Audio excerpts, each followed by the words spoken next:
അപ്പോൾ ഇന്നത്തെ നമ്മൾ യാത്രയ്ക്കുള്ള ടാക്സി എത്തിയിട്ടു. നമ്മൾ ഇന്ന് ഈ ഡനാങ് നിന്ന് വിയറ്റ്നാമിൻ്റെ തലസ്ഥാനമായ ഹാനോയിലേക്ക് പോവുകയാണ്. ഈ സമയം നന്ന രാവിലെയാണ് കേട്ടോ. നല്ല അടിപൊളി ഒരു ഊഞ്ഞാൽ അത് അവിടെ കാണുന്നുണ്ട്. ഇത് നമ്മൾ കഴിഞ്ഞ ദിവസങ്ങളൊന്നും കണ്ടില്ല. ഇതിപ്പോൾ എയർപോർട്ടിൽ പോകുന്ന വഴിയിലുള്ളതാണ്. ശരിക്കും റോഡൊക്കെ വിജനമാണ് കേട്ടോ. അത്രയും നേരത്തെ നമ്മൾ പോകുന്നത്. നമ്മളെ ഫ്ലൈറ്റ് ഏർലി മോർണിംഗിൽ തന്നെയാണ് ഫ്ലൈറ്റ് ഉള്ളത്. ശരിക്കും ഹോട്ടലിൽ നിന്ന് ഒരു 15 മിനിറ്റ് നേരത്തെ ഓട്ടേ ഉള്ളൂ കേട്ടോ നമുക്ക് എയർപോർട്ടിലേക്ക്. ഇപ്പോൾ നമ്മൾ ഡനാങ് എയർപോർട്ടിൽ തന്നെ എത്തിയിട്ടുണ്ട്. ഇവിടെയാണ് നമ്മൾ നേരത്തെ കഴിഞ്ഞ ദിവസം ഇറങ്ങിയിട്ടുണ്ടായിരുന്നത്.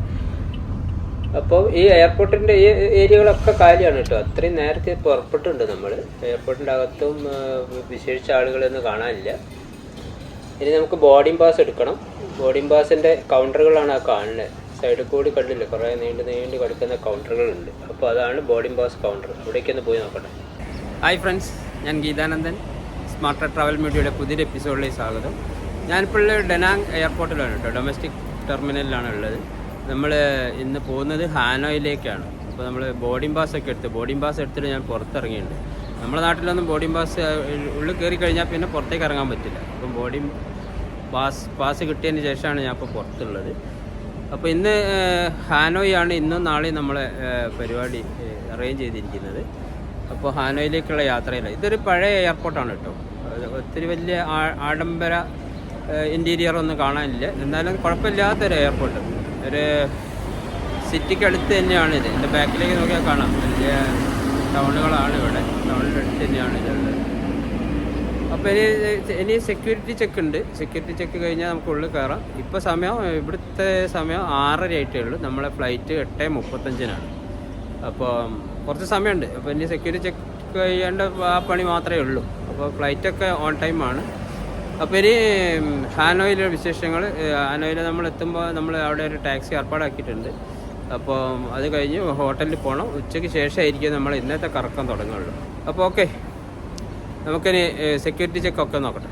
ഈ ഏരിയ മൊത്തം കാർ പാർക്കിംഗ് ആണ് കേട്ടോ. ഇവിടെ നല്ല രസമുള്ള ഒരു പാർക്കിംഗ് ഏരിയ ആണ്. ഒത്തിരി വൈഡായിട്ടുണ്ട്. ഒത്തിരി കാറുകൾക്ക് പാർക്ക് ചെയ്യുക. അപ്പുറത്ത് കാണുന്ന ഷെഡും കാർ പാർക്കിംഗ് ആണ്. ഇപ്പോൾ സെക്യൂരിറ്റി ചെക്കൊക്കെ കഴിഞ്ഞിട്ടോ. നമ്മൾ ഉള്ളിൽ കയറി. വലിയ സ്ട്രോങ് ചെക്കിംഗ് ഒന്നുമില്ല. നമ്മുടെ ഗേറ്റ് 8 ആണ്. 8ൻ്റെ അടുത്തേക്കാണ് ഇപ്പോൾ നമ്മൾ പോകേണ്ടത്. ഇപ്പോൾ ഇതിൻ്റെ ഉള്ളിലുള്ള ഒരു എയർപോർട്ടിൻ്റെ ഇൻസൈഡ് ഒന്ന് കാണിക്കാം ഞാൻ. ഇതുമാതിരിയുള്ള ചെറിയ കുറച്ച് കടകളുണ്ട് ഇവിടെ. ഇതൊരു government choice duty free shop ആയിരിക്കും. അവിടെ സാധനങ്ങളൊക്കെ കുറച്ചുണ്ട്. അത്രയൊക്കെ തന്നെയുള്ളൂ. വലിയൊരു ഏരിയ നീണ്ട് കിടക്കുന്നുണ്ട്. രണ്ട് ഭാഗത്തേക്കായിട്ട് കുറേ വലിയ ഏരിയകളുണ്ട് ഇതിൻ്റെ അകത്ത്. ഒത്തിരി ഫുഡ് കോർട്ട്, റെസ്റ്റോറൻറ്റുകളുണ്ട്. ഇവിടെ നമ്മളിപ്പോൾ വിയറ്റ്നാമിൻ്റെ തലസ്ഥാനമായ ഹാനോയിൽ ഫ്ലൈറ്റ് ഇറങ്ങിയിട്ടോ. ഹാനോയ് എയർപോർട്ടിലാണ് ഇപ്പോൾ ഉള്ളത്. ഇവിടെ ബാഗേജ് ക്ലെയിം സെൻ്ററാണ് ഇവിടെ ഉള്ളത്. ബാഗേജ് കളക്ഷൻ സെൻ്ററാണ് ഇവിടെ. ഇനി നമുക്കിവിടെ പ്രത്യേകിച്ച് താമസമൊന്നുമില്ല. നമുക്ക് നേരെ പുറത്തിറങ്ങാം. അപ്പോൾ ഇനി ഇവിടെ ഡ്രൈവർ വെയിറ്റ് ചെയ്യുന്നത് നോക്കട്ടെ. നമ്മൾ ശരിക്കും 8:35 ഫ്ലൈറ്റ് ടൈം. പക്ഷേ 8:25 തന്നെ ഫ്ലൈറ്റ് എടുത്തു. ഇവിടെ 10:05 എത്തേണ്ടത്. ശരിക്കും 9:45 എത്തി. അപ്പോൾ ഡ്രൈവർ ആ ഫ്ലൈറ്റിൻ്റെ ടൈം വെച്ച് നോക്കിയിട്ടാണെങ്കിൽ വരാൻ സമയം ആവുന്നേ ഉള്ളൂ.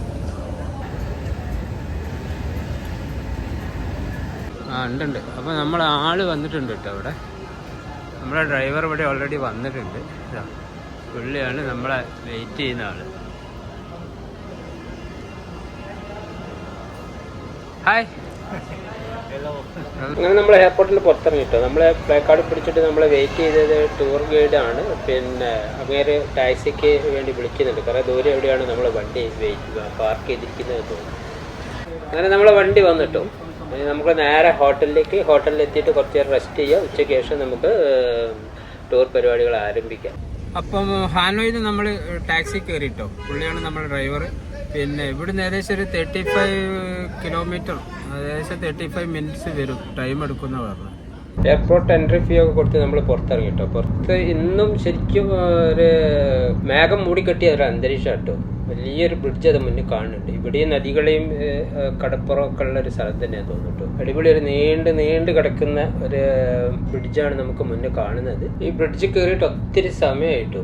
ഇതിൻ്റെ ആ ഒരു ലെങ്ത്ത് ഭയങ്കര, ഒത്തിരി സ്പാനുകളുണ്ട്. ഇപ്പം തീരും എന്ന് പറഞ്ഞ് നമ്മൾ നോക്കുമ്പോൾ വീണ്ടും നീണ്ടു പോകുന്ന ഒരു ബ്രിഡ്ജാണ് കേട്ടോ ഇത്. അടിപൊളി കൺസ്ട്രക്ഷൻ. അത് കഴിഞ്ഞിട്ട് നമ്മൾ നല്ലൊരു റോഡിലേക്ക് പ്രവേശിച്ച് നമ്മൾ ആ ഒരു സിറ്റി സെൻറ്ററിൽ നിന്ന് നമ്മളിപ്പോൾ കുറച്ച് ഉള്ളോട്ട് മാറി തോന്നുന്നു. സുന്ദരമായ റോഡിൽ കൂടിയാണ് ഇപ്പോൾ നമ്മൾ പോയിക്കൊണ്ടിരിക്കുന്നത്. എന്ത് രസമല്ലേ കാണാൻ. നമ്മൾ കോഴിക്കോടുള്ളവർക്കൊരു ശോഭീന്ദ്രനെ ഓർമ്മ വരും. ശരിക്കും പ്രൊഫസർ ശോഭീന്ദ്രൻ പുള്ളി ഈ റോഡ് സൈഡിലൊക്കെ ഇതേമാതിരി വൃക്ഷങ്ങൾ നട്ടുപിടിപ്പിക്കുന്നതിൽ പ്രകൃതിക്ക് അനുകൂലമായിട്ട് പ്രവർത്തിക്കുന്ന ഒരു വ്യക്തിയായിരുന്നു. നമ്മൾ ഹോട്ടലിലെത്തിയിട്ട് ഹോട്ടലിൻ്റെ ഫ്രണ്ടിലാണ് ഞാനുള്ളത്. ഏകദേശം ഒരു 30 കിലോമീറ്ററാണ് ഉള്ളത്. 35 മിനിറ്റ് കൊണ്ട് എത്തി. ഹാനോയിലെ നമ്മളെ റൂമാണ് കേട്ടോ ഇത്. ഡ്രാഗൺ പേൾ ഹോട്ടലിലെ 403-ാമത്തെ 4th ഫ്ലോറിലെ 3-ാമത്തെ റൂം. വലിയൊരു ബെഡൊക്കെ ഉണ്ട്. കോംപ്ലിമെൻ്ററി ടീ അവിടെ കാണാം. ഷെൽഫ് ഇവിടെ ഉണ്ട്. പിന്നെ ടി വി ഉണ്ട്. വലിയൊരു ടി വി ഉണ്ട്. ടോയ്ലറ്റ്. ഡനാങ്ങിൽ നമ്മൾ നിന്ന മാതിരിയല്ല, കുറച്ച് കൺജസ്റ്റഡ് ആണ് ഇത്. ഇവിടെ ഡെൻ്റൽ കിറ്റ് മറ്റ് സാധനങ്ങളൊക്കെ അവിടെ ഉണ്ട്. എന്നാലും വലിയ കുഴപ്പമില്ല. ഇതൊരു ക്യാപിറ്റൽ സിറ്റി അല്ലേ, ഇത്രയൊക്കെ കിട്ടുന്നുണ്ടാവുള്ളൂ. അങ്ങനെ നമ്മൾ ഇന്നത്തെ ഹാനോയിലെ സിറ്റി ടൂർ തുടങ്ങാം കേട്ടോ. ഫസ്റ്റിൽ നമ്മൾ ലഞ്ചാണ്. ലഞ്ച് ഇവർ തന്നെ ടൂർ തന്നെ ഏർപ്പാടാക്കിയതാണ്. അപ്പോൾ നമ്മളെ ചോയ്സ് ഇന്ത്യനാണ്. അപ്പോൾ ഇന്ത്യൻ റെസ്റ്റോറൻറ്റിലേക്കാണ് പോകുന്നത്. അതിനുശേഷം നമുക്ക് ഇവിടെ ഈ മാർക്കറ്റുകളൊക്കെ ഒന്ന് കാണാം. നമ്മളിവിടുന്ന് ഏറ്റവും അടുത്താണ് കേട്ടോ, ഒരു 1.5 കിലോമീറ്റർ ദൂരമേ ഉള്ളൂ ട്രെയിൻ മാർക്കറ്റിലേക്ക്. അപ്പോൾ അത് ഇതിൽ ഉൾപ്പെട്ടിട്ടുണ്ടോയെന്ന് അറിയില്ല. ഇല്ലെങ്കിൽ നമുക്കത് വൈകുന്നേരം കവർ ചെയ്യാം. നമ്മൾ ഇന്ത്യൻ റെസ്റ്റോറൻറ്റിൽ ലഞ്ച് കഴിച്ചു. നമുക്കൊരു അബദ്ധം പറ്റി എന്താണെന്ന് പറഞ്ഞിട്ടുണ്ടെങ്കിൽ നമ്മൾ മോർണിംഗിൽ ഫ്ലൈറ്റിലായിരുന്നല്ലോ. അപ്പോൾ പിന്നെ ഫ്ലൈറ്റൊക്കെ കഴിഞ്ഞ് ഹോട്ടലിൽ എത്തിയതിന് ശേഷം പോയിട്ട് നമ്മളൊരു ബ്രേക്ക്ഫാസ്റ്റൊക്കെ കഴിച്ചല്ലേ. അപ്പോൾ അത് കഴിഞ്ഞിട്ട് അരമണിക്കൂർ കഴിഞ്ഞപ്പോഴേക്കും തന്നെ ട്രാവൽസുകാർ വന്നു അവരെ ലഞ്ച്. അപ്പോൾ കൂടുതൽ കഴിക്കാൻ പറ്റില്ല. അപ്പോൾ ഓരോ ചപ്പാത്തി, പ്രോൺസ് കറി അങ്ങനെയുള്ള കാര്യങ്ങളൊക്കെ കഴിച്ചു. അപ്പോൾ ഇന്നത്തെ ലഞ്ച് അതോടുകൂടി കഴിഞ്ഞിട്ടുണ്ട്. അപ്പോൾ നമ്മളതിന് സിറ്റി ടൂറാണ്. സിറ്റി ടൂർ എന്ന് പറഞ്ഞാൽ ഇവിടുത്തെ സിറ്റി കാണുക എന്നുള്ളത് തന്നെയുള്ള ഇതിൽ. പിന്നെ 1-2 പഗോഡകൾ കാണണം. പിന്നെ ലേക്കിൽ പോവും. അപ്പോൾ അവിടെയൊക്കെയാണ് ഉള്ളത്. ഇത് പറഞ്ഞ പോലെ തന്നെ ഒരു ഓൾഡ് സിറ്റിയാണ് കേട്ടോ. പഴയ ബിൽഡിങ്ങുകളാണ് ഇവിടെയൊക്കെ കാണുന്നത്. പിന്നെ റോഡിൻ്റെ മുകളിലേക്കൊക്കെ നിരത്തി വെച്ചിട്ട് കച്ചവടങ്ങൾ കാണാം. നമ്മൾ ഫസ്റ്റിൽ പോകുന്നത് ഇവിടെ ഒരു ലേക്കിൻ്റെ അടുത്താണ് കേട്ടോ. ലേക്ക് കം ഗാർഡനൊന്നും വലിയ സ്ട്രോങ്ങിലൊന്നും കാണുന്നില്ല. പക്ഷേ എന്തൊക്കെയോ കുറേ കൺസ്ട്രക്ഷനൊക്കെ അവിടെ ചെയ്തിട്ടുണ്ട്. അപ്പോൾ എൻട്രിയിലാണ് ഇവിടെ ടിക്കറ്റ് ഉണ്ട്. ടിക്കറ്റ് എൻട്രിയാണ്. നമ്മളെ ഗൈഡ് ടിക്കറ്റ് എടുക്കാൻ പോയിട്ടുണ്ട്. അങ്ങനെ ടിക്കറ്റൊക്കെ എക്സാം ചെയ്ത് നമ്മൾ ഇതിനുള്ളിൽ കയറിയിട്ട് ഇവിടുത്തെ ഒരു ബ്രിഡ്ജ് ഉണ്ട്. ഇതിൻ്റെ ഉള്ളിലുള്ള ഒരു തുരുത്തിലേക്കാണ് നമ്മളിപ്പോൾ പോകുന്നത്. ഈ ലേക്കിൻ്റെ നടുക്കുള്ളത് അവിടെയാണ് ഗാർഡൻ. അവിടെ ഒരു പഗോഡ ഉണ്ട്. ഈ വലിയൊരു ഏരിയ തന്നെ ഉണ്ട് കേട്ടോ ഈ ലേക്ക്. ഇതിൻ്റെ ചുറ്റും സൈഡിലൊക്കെ ആയിട്ട് വലിയ വലിയ ഹോട്ടലുകളും ബിസിനസ് കാര്യങ്ങളൊക്കെ കാണാം നമുക്ക്. ഈ പഗോഡയിലേക്കുള്ള ആ പാലത്തിൻ്റെ എൻഡിലാണ് നമ്മളുള്ളത്. പഗോഡയിലേക്കുള്ള പ്രവേശന കവാടമാണ് കാണുന്നത്. കയറി ചെല്ലുമ്പോൾ തന്നെ അതേമാതിരി ഒരു അക്വേറിയം, കുറച്ച് മീനുകളൊക്കെ അവിടെ കാണാം. പിന്നെ വലിയൊരു ബോർഡ് വെച്ചിട്ടുണ്ട്. ഇവിടെ ഒറ്റ വേർഡ് പോലും ഇംഗ്ലീഷ് കാണില്ല കേട്ടോ. എല്ലാം എന്താ അവരുടെ ഭാഷയിലുള്ള എന്തൊക്കെയോ എഴുതിയുണ്ടോ.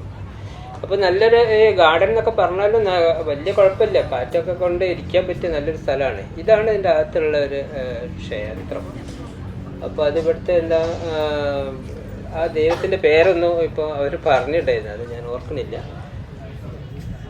അപ്പോൾ ഇതിൻ്റെ അകത്തുനിന്ന് ഫോട്ടോഗ്രാഫി നിരോധിച്ചതാണ്. അപ്പോൾ പുറത്തുനിന്നുള്ളൊരു വ്യൂ ആണ് ഞാൻ കാണിക്കുന്നത്. അപ്പോൾ ഇതാണ് ഇവിടുത്തെ പ്രതിഷ്ഠകൾ കേട്ടോ.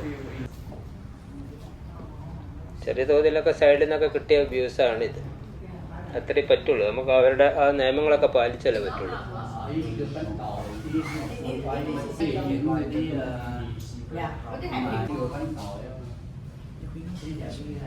ഈ തുരുത്തിൻ്റെ ബൗണ്ടറി കൂടി നടക്കാൻ നന്നായിട്ടൊരു വഴി അറേഞ്ച് ചെയ്തിട്ടുണ്ട് കേട്ടോ. അതിൻ്റെ സൈഡിലായിട്ട് ഗാലറി മാതിരി കാണാം. നല്ല തിരക്കുള്ള സമയത്തൊക്കെ അവിടെ ഇങ്ങനെ ഇരിക്കുക. വൈകുന്നേര സമയങ്ങളിലൊക്കെ ഇരിക്കാൻ പറ്റിയ സ്ഥലമാണ്. ലേക്കിൻ്റെ നടുക്കാണ് ഇത്, ഈ ഒരു അമ്പലം സ്ഥിതി ചെയ്യുന്നത്. അപ്പോൾ നമ്മൾ ആ പഗോഡയിൽ നിന്ന് ഇറങ്ങി കേട്ടോ, തിരിച്ചു പോവുകയാണ്. നമുക്കിന്ന് സിറ്റി ടൂർ എന്ന് പറഞ്ഞിട്ടുണ്ടെങ്കിൽ ഉച്ചയ്ക്ക് ശേഷമല്ലേ തുടങ്ങിയിട്ടുള്ളൂ. കുറേ ഭാഗങ്ങൾ കാണാനുണ്ട് പറഞ്ഞു. അപ്പോൾ ഒരുപാട് സമയമൊന്നും എല്ലായിടത്തിലൊന്നും തീർക്കാനുള്ള സമയമില്ല. പിന്നെ അത്രയൊക്കെ അവിടെ കാണാനുണ്ടായിരുന്നുള്ളൂ. അപ്പോൾ ഈ ലേക്കിൻ്റെ സെൻട്രലായിട്ടാണ് ഈ ഒരു ക്ഷേത്രം സ്ഥിതി ചെയ്യുന്നത് കേട്ടോ. അപ്പോൾ അതിൻ്റെ ആ ഉള്ളോട്ട് കയറിയിട്ട്, ലേക്കിൻ്റെ ഉള്ളോട്ട് കയറിയിട്ടാണ് ടെമ്പിളുള്ളത്. വർഷങ്ങൾ പഴക്കമുള്ളതാണ്. ഒത്തിരി ആളുകൾ സന്ദർശിക്കുന്നതാണ്. അവിടേക്ക് എൻട്രി ടിക്കറ്റാണ്. നമ്മൾ തിരിച്ച് വണ്ടി കയറി കേട്ടോ. നമ്മൾ പോകുന്ന വഴി ഇതൊരു വ്യാപാര സ്ഥാപനങ്ങളാണ് മൊത്തം. നല്ലൊരു സിറ്റി സെൻറ്റർ കൂടിയാണ് ഇപ്പോൾ നമ്മൾ പോയിക്കൊണ്ടിരിക്കുന്നത്. അടുത്തൊരു ഡെസ്റ്റിനേഷനിലേക്കാണ്. അത് എവിടെയാണെന്ന് പുള്ളി പറഞ്ഞില്ല. എന്തായാലും നമ്മൾ കയറിയിരിക്കാൻ പോലെ ഭാഗങ്ങൾ കൊണ്ട് കാണിക്കുന്നുണ്ട്. പിന്നെ എത്ര സമയം വേണമെങ്കിലും നമുക്ക് എടുക്കാം. പക്ഷെ നമുക്ക് ഒത്തിരി സ്ഥലങ്ങൾ കാണേണ്ടതുകൊണ്ട് നമ്മൾ വളരെ പെട്ടെന്ന് തന്നെ ഇറങ്ങി വരുന്നുണ്ട്. ഹോച്ചിമിൻ മ്യൂസിയം പോകുന്നത് ഹോച്ചിമിൻ സ്മാരകത്തിലേക്കാണ്. അവിടേക്ക് ഇതാ ഭയങ്കര ഈ ക്യൂവിന്റെ ലാസ്റ്റില് നമുക്ക് ജോയിൻ ചെയ്യേണ്ടി വരും. എത്രയോ ആളുകൾ മുന്നിലെന്ന് അറിയാം. ഇതിന്റെ എൻ്റെ എവിടെയാന്ന് അറിയുന്നില്ല, പോയി നോക്കണം എന്തായാലും. ബാക്കിൽ ഒരുപാട് ബസ്സുകളിലും വണ്ടികളിലും ആളുകൾ വരുന്നുണ്ട്. നല്ല ക്യൂ തന്നെയാണ് കേട്ടോ ഇത്. ആ ലൈനൊക്കെ കൂടി കഴിഞ്ഞ് ഉള്ളിൽ നമ്മൾ കയറിയപ്പോഴേക്കും അരമണിക്കൂറിൽ കൂടുതൽ ടൈം എടുത്തിട്ടു. നമ്മൾ ഭയങ്കര സെക്യൂരിറ്റി ചെക്കിംഗ് ആണ് ഇവിടെ. ഏകദേശം എയർപോർട്ട് സ്റ്റൈലിൽ നമ്മൾ ലഗേജും എല്ലാം ചെക്ക് ചെയ്തിട്ടേ വിടുള്ളൂ.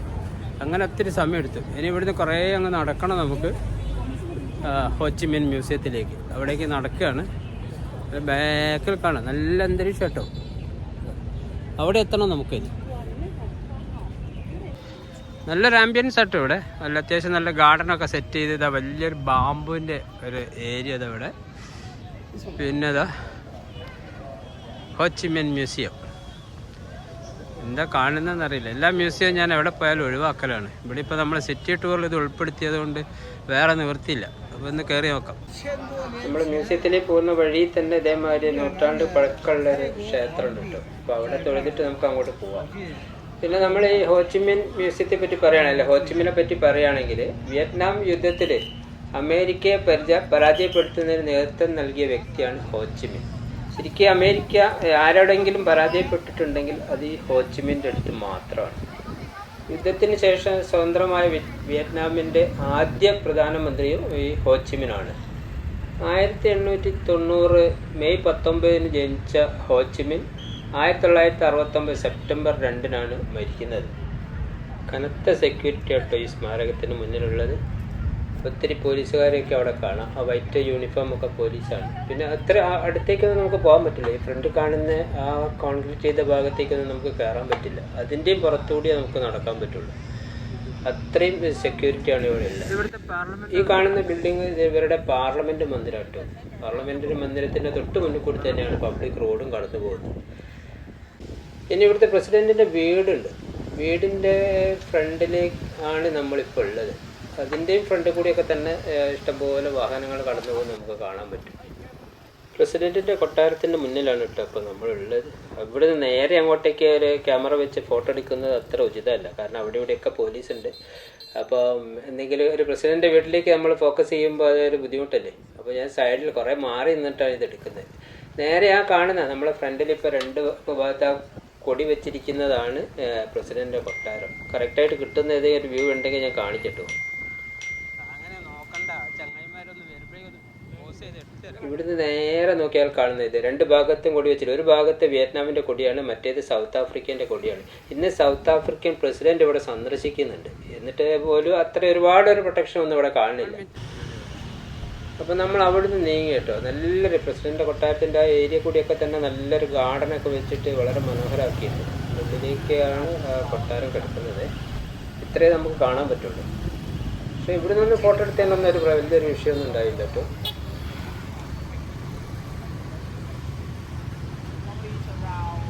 ഇതാണ് നമ്മളെ ഗൈഡ്. ഇവിടെയൊക്കെ ഉണ്ട് മുക്കൽ നമ്മളെ യൂണിഫോം ധരിച്ച പട്ടാളം കാണാൻ പറ്റും. അപ്പോൾ അവിടെ നിന്ന് നമ്മൾ ഇറങ്ങി. ഇനി നമ്മൾ പോകുന്നത് വിയറ്റ്നാമിൻ്റെ തന്നെ വളരെ പ്രസിദ്ധമായ ഒരു പഗോഡയ്ക്ക് അകത്തേക്കാണ്. പോകുന്ന വഴിയിലാണ് നമ്മളുള്ളത്. ഇവിടെ വലിയൊരു ലേക്ക് കാണാൻ പറ്റും. അവിടെയൊക്കെ ചൂണ്ടയിടുന്ന ആൾക്കാരെ കാണാം. ഇത് ഈ ഒരു ലേക്കിൻ്റെ സെൻറ്ററിൽ കൂടി ആയിട്ട് റോഡ് 2 ഭാഗത്തായിട്ട് ലേക്ക് പരന്ന് കിടക്കുകയാണ്. ഇതാണ് പഗോഡയിലേക്കുള്ള എൻട്രി കേട്ടോ. ഈ ലേക്കിൻ്റെ സൈഡിൽ തന്നെയാണ് ഇതും കിടക്കുന്നത്. അവിടെ നമുക്ക് കണ്ടു ഇതാ ഒരു പുതിയ കല്യാണക്കാർ, അവരുടെ ഫോട്ടോഷൂട്ടാണ് നടക്കുന്നത്. അപ്പോൾ എനിക്കൊരു ടാറ്റൊക്കെ തന്നു പുള്ളി ഞാനിത് റെക്കോർഡ് ചെയ്യുന്ന സമയത്ത്. അപ്പോൾ ഇത് അത്യാവശ്യം മനോഹരമായ ഫ്ലോറൊക്കെ കണ്ടില്ലേ. എല്ലാ സ്ഥലത്തും ഫ്ലോറൊക്കെ വളരെ ഭംഗിയായിരിക്കും. പുറത്തുകൂടി നടക്കുന്ന ഭാഗം വരെ വളരെ ഭംഗിയായിട്ട് ചെയ്തിട്ടുണ്ടാവും. ഇവിടെ എന്തോ ഒരു ആഘോഷം അടുത്ത് നടക്കാൻ പോകുന്നുണ്ട്. അതിൻ്റെ ഭാഗമായിട്ട് ഇത് മോടി പിടിപ്പിക്കുന്നുണ്ട്. പെയിൻറ്റിങ് ഒക്കെ, പുതിയ പെയിൻറ്റിങ് ഒക്കെ നടന്നുകൊണ്ടിരിക്കുകയാണ്. ആ കാണുന്ന ഗോപുരം അതാണ് പഗോഡ കേട്ടോ. നമുക്ക് അതിൻ്റെ ഉള്ളിലേക്കൊന്ന് കയറി നോക്കാം. ഇതാണ് സാധനം. നമ്മളിവിടെ കാലടി കാണുന്ന ആ ഒരു സ്തൂപം മാതിരി ഉണ്ട്. ഇത് ശരിക്കും ഇത് എല്ലാ ഈ ഭാഗത്തു നിന്ന് നോക്കിയാലും ഒരേമാതിരി ഉണ്ടാവും. അതിലൊക്കെ തന്നെ ബുദ്ധൻ്റെ സ്റ്റാച്ചു കാണാൻ പറ്റും. ഒത്തിരി ആളുകൾ ഇവിടെ വരുന്നുണ്ട് കേട്ടോ. ഫ്ലോർ കണ്ടില്ലേ, ഇവിടെ നല്ല ഡിസൈൻ ചെയ്ത ഫ്ലോർ. പബ്ലിക് പുറത്തുള്ള സ്ഥലത്താണ് ഇത് എന്നുള്ളതാണ് അതിൻ്റെ പ്രത്യേകത.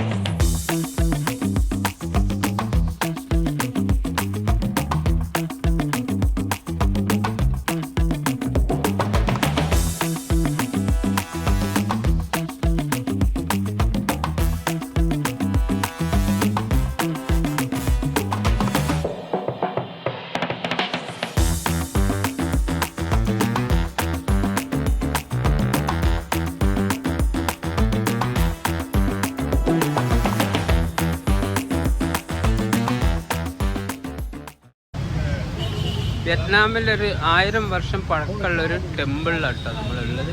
എന്ത് ഭഗവാനാണെന്നൊന്നും അറിയില്ല. ഇതാണ് ആ ടെമ്പിൾ. അപ്പോൾ അതിൻ്റെ ടിക്കറ്റ് എൻട്രിയാണ് ഇവിടെ. ടെമ്പിൾ അമ്പലത്തിലേക്ക് പോകണമെങ്കിലും ടിക്കറ്റാണ്. അപ്പോൾ നമ്മൾ ടിക്കറ്റ് എടുക്കാൻ പോട്ടെ. ഇതിൻ്റെ അപ്പുറം ടിക്കറ്റ് കൗണ്ടറാണ് കാണുന്നത്. അതിൻ്റെ മുന്നേ കണ്ടില്ല, നമ്മൾ ചെട്ടിപ്പൂവാണ് കേട്ടോ. അത് അടിപൊളി ആയിട്ടുണ്ടായിട്ടുണ്ട്. ഇവിടെ മിക്കവാറും ഭാഗത്ത് ഫ്ലവേഴ്സ് കൊണ്ട് കളിയാണ് കേട്ടോ. ഏത് പാർക്ക് പോയാലും റോഡ് സൈഡിലാണെങ്കിലും ഒക്കെ തന്നെ നല്ല സൈസ് ഈ ചെട്ടിപ്പൂ കാണാൻ പോകും.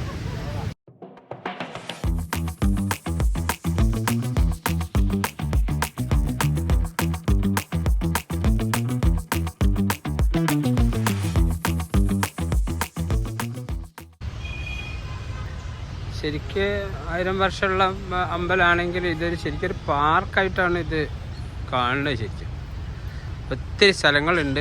എല്ലാം ഗ്രാസ് വെച്ച് ഇതേമാതിരി മനോഹരമാക്കിയിട്ടുണ്ട്.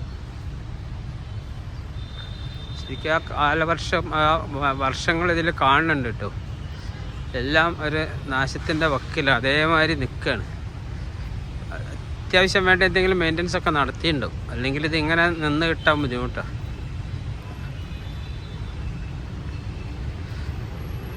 നമ്മൾ കുറച്ചും കൂടെ നടക്കാനുണ്ട് കേട്ടോ.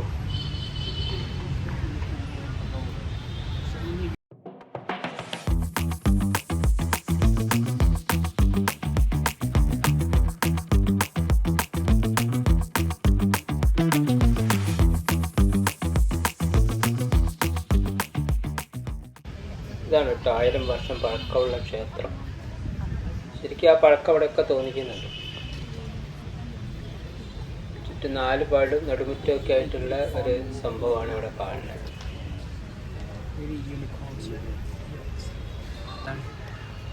ഇനിയിപ്പോൾ നമുക്ക് ഇതിൻ്റെ ഉള്ളോട്ടൊന്ന് കയറി നോക്കാം. ഇതിൻ്റെ ഇവിടെ നിന്ന് ഫോട്ടോഗ്രാഫിക്ക് അത്ര ഒരു പ്രശ്നം എവിടെയും പറഞ്ഞു കാണുന്നില്ല. അപ്പോൾ നമുക്ക് കിട്ടുന്നതൊക്കെ നമുക്ക് ഫോട്ടോ എടുക്കാം. ഇവിടെ ഈ കണ്ടില്ലേ, തറയിലൊക്കെ ബോൺസായി മരങ്ങളാണ് കേട്ടോ എന്നറിയാം. അപ്പോൾ ഇതാണ് ഇതിൻ്റെ ഇൻസൈഡ്. ഒരു പ്രത്യേക കളറൊക്കെ പൂശി അതിനനുസരിച്ച് ലൈറ്റിങ്ങും ഒക്കെയാണ് ഇതിൻ്റെ ഉള്ളിലുള്ളത്. ഇതാണ് മെയിൻ ക്ഷേത്രത്തിൻ്റെ മെയിൻ ക്ഷേത്രം. അവിടെയുള്ള വിഗ്രഹങ്ങളാണത്.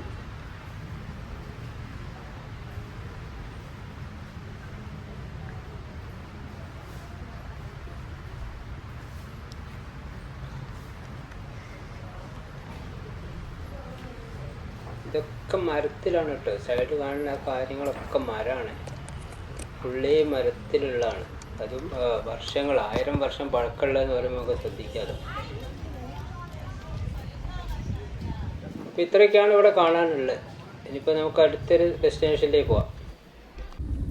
ഓരോ ഡെസ്റ്റിനേഷനിൽ പോകുമ്പോൾ നമുക്ക് വണ്ടി ഇറങ്ങിയിട്ട് കുറേ നടക്കാനുണ്ട്. അങ്ങനെയൊക്കെ നടന്ന് ആകെ ടയർഡാട്ടോ. ഇനിയിപ്പോൾ എന്തായാലും ഇവിടെ വന്നു കഴിഞ്ഞാൽ കാണേണ്ട ഒരു പ്രധാനപ്പെട്ട ഒരു സ്ഥലത്തേക്കാണ് നമ്മൾ പോകുന്നത്, ട്രെയിൻ മാർക്കറ്റ്. കാരണം ആ റെയിലിൻ്റെ മുകളിൽ മൊത്തം കച്ചവടമായിരിക്കും. ട്രെയിൻ വരുമ്പം അത് സ്പീഡിൽ അതൊക്കെ മാറ്റും. ട്രെയിൻ കടന്നു പോയി കഴിഞ്ഞാൽ വീണ്ടും അതേമാതിരി അത് അങ്ങാടിയാവും. അപ്പോൾ അവിടേക്കാണ് നമ്മൾ പോകുന്നത്. തായ്ലാൻഡിലുണ്ട് ഇത്, പക്ഷേ തായ്ലാൻഡിൽ ഞാൻ പോയപ്പോൾ അത് എടുക്കാൻ പറ്റിയിട്ടുണ്ടായിരുന്നില്ല. ഓക്കെ, ഇനി നമുക്ക് അവിടെ പോവാം. അവിടെ അതുകൂടി കാണാം.